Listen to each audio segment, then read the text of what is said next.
ចាបងប្អូនអើយនិយាយពីឋានស្លំជូគូក្តាមនេះគឺឋានធ្វើយូរខ្លាំងមែនតើបងប្អូន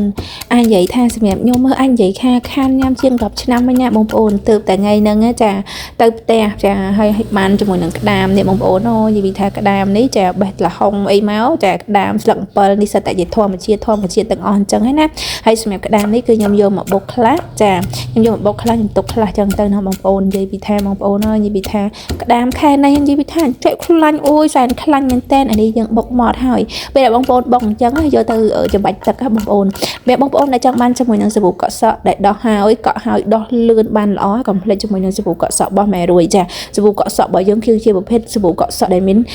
សំណើមខ្លាំងមែនទែនបងប្អូនអ្វីដែលសំខាន់ណាគឺបងប្អូននេះគឺសក់របស់ខ្ញុំកក់ហើយគឺមានអារម្មណ៍ថាអាលោះអាលងអញ្ចឹងតែម្ដងអ្វីសំខាន់ណាបងប្អូនចា BA Ambassador គឺប្រានាងចេនណាចាគឺសក់ស្អាតណាយំទៅប្រានាងកុំមកនឹងផលិត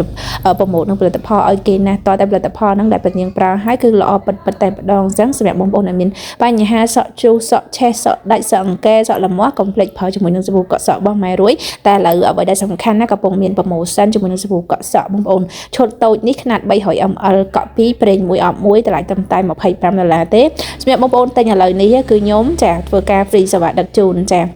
អានេះបងប្អូនក្តាមដែលយើងបានបុកមិញហ្នឹងចាគឺយើងយកមកបុកចាគឺយើងយកមកច្រោះចឹង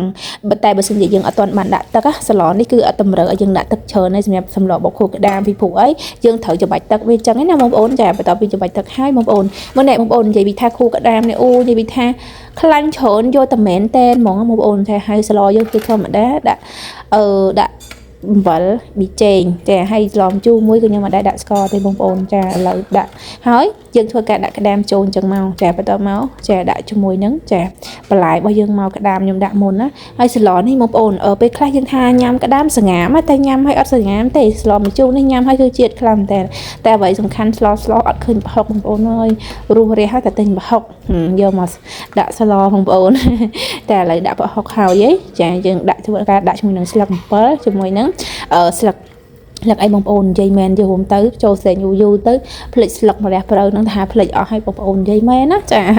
អញ្ចឹងអ្វីយើងជាអ្វីច្រើនអញ្ចឹងហើយកុំភ្លេចចាថែរក្សាសុខភាពផងបងប្អូនចាហើយបងប្អូននេះស្លម្ជូរខួរក្តាមរបស់យើងចាមានទាំងក្តាមមានទាំងខួរក្តាមយូរទៅគឺថាជាដល់ជាតិមែនតើហើយបន្លែនេះគឺបន្លែស្រុកស្រែធម្មជាតិមិនមានគីមីសូម្បីតែ1%ក្តាមក៏យកមកពីផ្ទះលហុងក៏យកមកពីផ្ទះចាស្លឹកម្រះព្រៅក៏យកមកពីផ្ទះដែរចាបងអ្វីដែលសំខាន់នោះគឺស្រឡាញ់ខ្លាំងត្រង់ថាញ៉ាំឆ្ងាញ់មែនតើបងប្អូនអើយដាក់ម្ទេសហិលបងទៅនិយាយពីថាញ៉ាំជាមួយនឹងបាយបងប្អូនអើយនិយាយពីថាហឹកហក់ហ្មងញ៉ាំបាយថ្ងៃធំយើងហ្នឹងបងប្អូននិយាយពីថារសជាតិវិញ10 ជាតិតែម្ដង